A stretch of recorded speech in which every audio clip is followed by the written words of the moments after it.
ഇവരുടെ തല എന്തുകൊണ്ട് അവന്റെ ഉച്ചിയില് അതെനിക്ക് പറഞ്ഞൂടാ. പെണ്ണിന് വേണ്ടി ഇത് ബ്രിജു ഫ്രണ്ട്സ് ആണ്. ഇതൊക്കെ ഏത്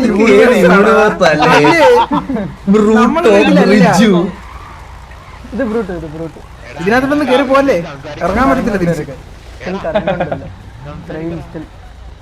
നീ ബ്രേസർ ഉണക്കാനിടാറുണ്ടോ മന്ദാരത്? ഈ ബ്രേസർ നീ ഉണക്കാനിടാറുണ്ടോ? ബ്രിജുവിന്റെ ആണോ? ഇടക്കിടക്ക് മാറ്റുവാണ അണ്ണാ. പുതിയ ഒരു ഇത് വരുന്നുണ്ട്, അപ്ഡേറ്റ് ഉണ്ട്. ബ്രിജുവിന് ഒരു ലോക്കറ്റും ടി.വി. ബ്രിജു എന്ന് പറഞ്ഞ ലോക്കറ്റ് ഇറക്കി വരുന്നുണ്ട്.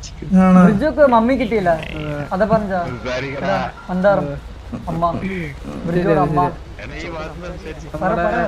നമ്മുടെ ഗ്യാങ്ങിൽ കുറച്ച് കാറ്റ് ഫുഡ്. എന്താടാ അതവന്റെ ഒരു മുഖം ഷേപ്പിൽ എനിക്ക് കാണുന്നുണ്ട്.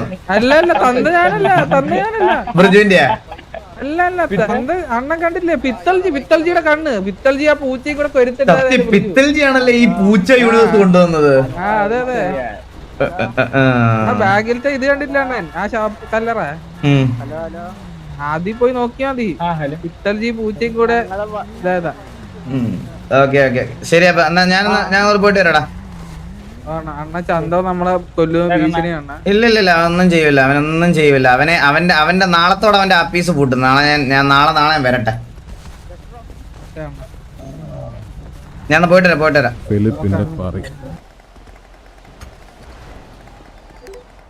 ഹെൽത്ത് ഒക്കെ നോക്കണേ. ഫാമിലി മാത്രം ഹെൽത്തി ആയാൽ പോരാ. ഒരു അർജന്റ്. പറഞ്ഞു അവിടെ ചോട്ടോ നീ വന്നേടാ വാസോണ. ഒരു ചെറിയൊരു സങ്കടം പറയാൻ വേണ്ടി വന്നു. അല്ല പറഞ്ഞു. നമ്മളെ ബാബുസേട്ടിന്റെ അനിയൻ സിറ്റിയിൽ വന്ന കാര്യം വാസോണ അറിഞ്ഞായിരുന്നു? അറിഞ്ഞായിരുന്നു. അപ്പോ അവന്റെ കഥ അവൻ എന്നോട് പറഞ്ഞു. അവൻ എന്റെ നമ്മളൊരു ഫാമിലി ആയിട്ട് ഇങ്ങനെ ജീവിക്കുകയാണ്. ഫാമിലി അല്ല, ഒരു ഫാമിലി പോലെ. അപ്പൊ എന്റെ അനിയനാണ്. അപ്പോൾ അവന്റെ ഇത് പറഞ്ഞ സമയത്ത് അവന്റെ അച്ഛനും ബാബുസേട്ടിന്റെ അച്ഛനും ഒന്നാണെന്നാണ് അറിയാൻ കഴിഞ്ഞത്. പക്ഷെ അമ്മ രണ്ടാണ്. അപ്പോ അവൻ ഈ സിറ്റിയിൽ വന്നു പറഞ്ഞിട്ട് ബാബുസേട്ട് അവനെന്തൊക്കെ ചെയ്യുന്നുണ്ടോ അവൻ പേടിച്ച് നടക്കുക. ബാബു അങ്ങനൊന്നും ചെയ്യൂല. ഇന്നലെ ബാബുസേട്ട് സിറ്റിയിൽ വന്നെന്ന് പറഞ്ഞിട്ട് വീട്ടിൽ നിന്ന് പുറത്തിറങ്ങിയിട്ടില്ല. മുട്ടെല്ലാം പറ ചെറിയ ഇരിപ്പായിരുന്നു, പനിയായിരുന്നു. അവനെ വിളിക്ക്, നമുക്ക് സംസാരിക്കാം. ചോട്ടോ നീ വന്നടാ. ചോട്ടോ നീ വന്നേ. ചോട്ടു ഞാൻ പോയോ? ഇതാണ് അണ്ണ. ഹലോ.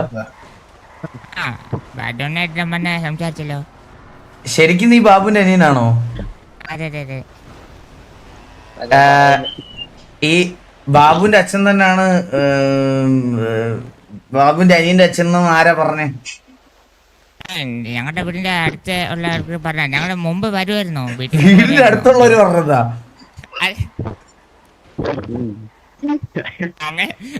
അങ്ങനല്ലേ? അതായത് ശരിക്കും എന്റെ അമ്മ ആദ്യം പറഞ്ഞതെന്ന് പറഞ്ഞാൽ, ആദ്യം എനിക്ക് ഒരു അച്ഛനുണ്ട്, രാജാബായി. അപ്പോ കുറച്ചാളെ കഴിഞ്ഞപ്പോഴാണ് അറിയുന്നത് അത് ഞാൻ ജനിക്കുന്നതിന് 2 വർഷം മുമ്പാണ് അച്ഛൻ മരിച്ചത്. അപ്പോഴാണ് ഈ അങ്കിള് ഡെയിലി വരുമായിരുന്നു വീട്ടിൽ. ഇടക്കിടക്ക് ഡെയിലി മീൻസ് മാസത്തിലൊക്കെ എല്ലപ്പോഴും വരും. ഏതെങ്കില്? ജോറു. അത് അങ്കിളല്ലോ, നിന്റെ അച്ഛനല്ലേ? ഞാൻ അങ്കിളിനെ വിളിച്ചിരുന്നേ. പിന്നെ ലാസ്റ്റ് അമ്മ പറഞ്ഞത് ഇതാണ് നിന്റെ അച്ഛൻ എന്ന് പറഞ്ഞത്.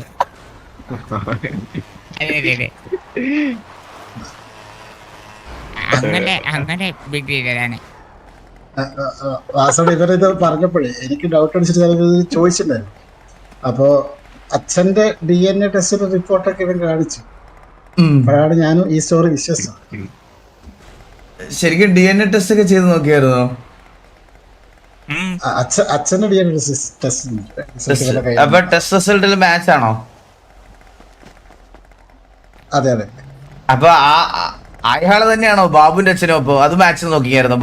ബാബുന്റെ അച്ഛനും അത് തന്നെയാണെന്ന് നിങ്ങൾ മാച്ച് ചെയ്തായിരുന്നത്? ബാബുവിനും ഈ പറയണത് പോലെ അത് വലിയ ഉറപ്പുള്ള കാര്യമല്ല. അത് മാച്ച് ചെയ്യേണ്ടി വരും, അല്ലെങ്കിൽ ഇവനും ബാബുസേട്ടിനെ മാച്ച് ചെയ്ത് നോക്കേണ്ടി വരും. അതെ. ഇവനെയും ബാബുവിനെയും കൂടെ മാച്ച് ചെയ്യുന്നതായിരിക്കും നല്ലത്. അതെ അതെ. പക്ഷെ ചെറുക്കനൊരു പേടി. ബാബുസേട്ട് സിറ്റിയിൽ വരുന്ന കാണുമ്പോൾ വീട്ടിൽ കയറിയിരിക്കും, പിന്നെ വീട്ടിൽ നിന്ന് പുറത്തിറങ്ങത്തില്ല. അങ്ങനെ പേടിക്കൊന്നും വേണ്ട. അവൻ അത്രയ്ക്ക് അഗ്രസീവ് ആയിട്ടുള്ള ഒരു പയ്യനല്ല. അവൻ ഭയങ്കര പാവമാണ് ബാബു. നമുക്ക് കാര്യങ്ങൾ പറഞ്ഞ് മനസ്സിലാക്കാവുന്നതേ ഉള്ളൂ. ഞാൻ ഒരു കാര്യം ചെയ്യാം. അപ്പൊ ബാബുമായിട്ടൊരു മീറ്റിംഗ് അറേഞ്ച് ചെയ്യാം. എനിക്ക് നമ്പർ ഒന്ന് തരുമോ? കിട്ടിയായിരുന്നോ? ഇല്ലില്ല കിട്ടിയില്ലേ, വേറെ ആൾക്കോ പോയി.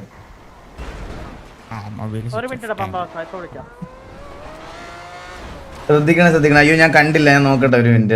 എന്താ ഷമീം ബ്രോ അയച്ചായിരുന്നു. Shameem bro thank you so much for the 5 membership gift. Shameem bro thank you so much. Hello അണ്ണാ, അത് എന്റെ നമ്പറാണ്. ഓളങ്ങ് കുട്ടനാ? കുട്ടൻ. ഓക്കെ. നമ്പർ വന്നില്ലല്ലോ. മൊബൈൽ സ്വിച്ച് ഓൺ ആവുന്നുണ്ട്. കറക്റ്റ് ബാബു, ചില സമയത്ത് കറക്റ്റ് ബാബു കേട്ടാ. ഗൈസ് കോപ്പി എന്ന് പറയണ്ട ഗൈസ്. അവനവന്റെ RP കളിക്കട്ടെ ഗൈസ്. അവൻ നന്നായിട്ട് ചെയ്യുന്നുണ്ട്. അവൻ ഓസി ഒന്നും പറയണില്ലല്ലോ. അവന്റെ RP കളിക്കട്ടെ ഗൈസ്. അണ്ണാ നമ്മള് വീട് വെച്ചിട്ട് നമ്മുടെ TVയുടെ അടുത്ത് തന്നെ. ഓ തൊട്ടപ്പുറത്ത്. എവിടെയായിട്ടാണ് വീട്? ഈ ഓവർ ബ്രിഡ്ജിന്റെ തൊട്ടപ്പുറത്തല്ലേ? ഓ ഓക്കെ. പിന്നെ മറ്റേ കാര്യം കൂടെ പറയായിരുന്നു. എന്ത്?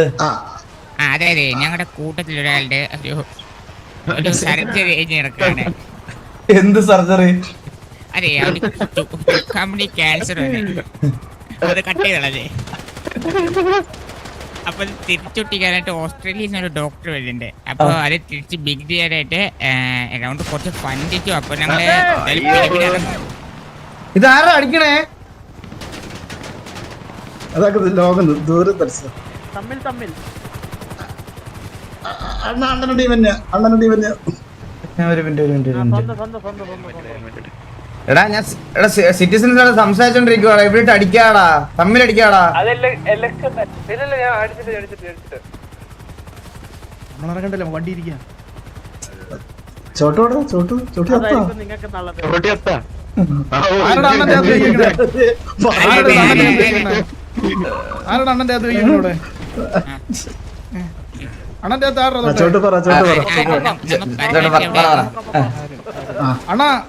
അണ്ണാ അപ്പൊ ഞങ്ങളത് ചെക്ക് ചെയ്ത് കഴിഞ്ഞ് ആരണ്ണനെ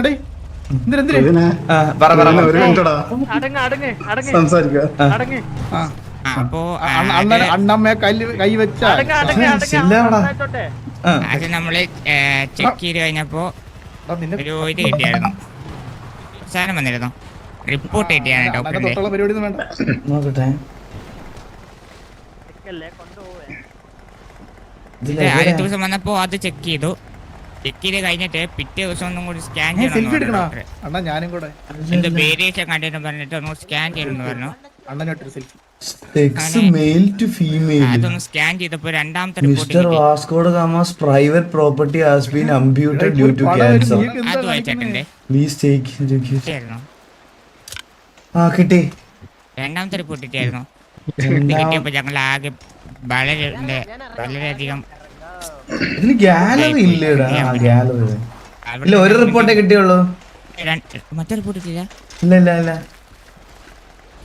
മറ്റേ റിപ്പോർട്ട് കണ്ടപ്പോഴാണ് എല്ലാവരും ഒന്ന് വളരെ രണ്ടാമത്തെ റിപ്പോർട്ടാണ് main.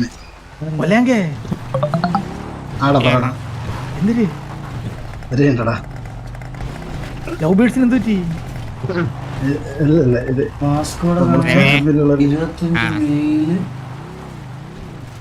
HIV1 positive, HIV2 positive.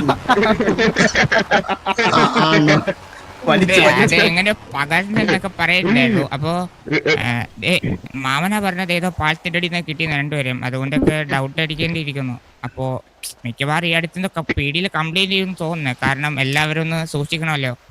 അതെ, ഉറപ്പായിട്ടും ഇത് ഈ നാട്ടിൽ വന്ന എല്ലാവർക്കും പകരും.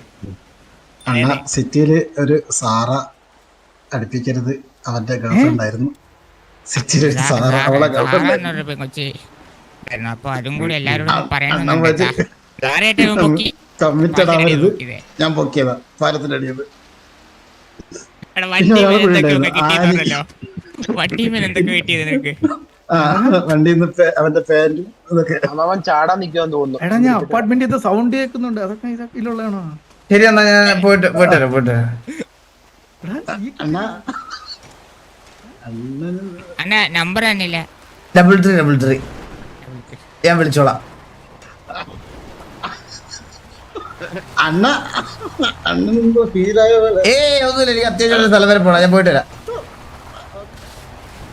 അണ്ണാ ഓക്കെ ഓൾ ഗുഡ്. അണ്ണാ നോക്കി പോണേ അണ്ണാ, ചുറ്റും എതിരാളികളാണേ. പോണ കഴിവറ പോലെ.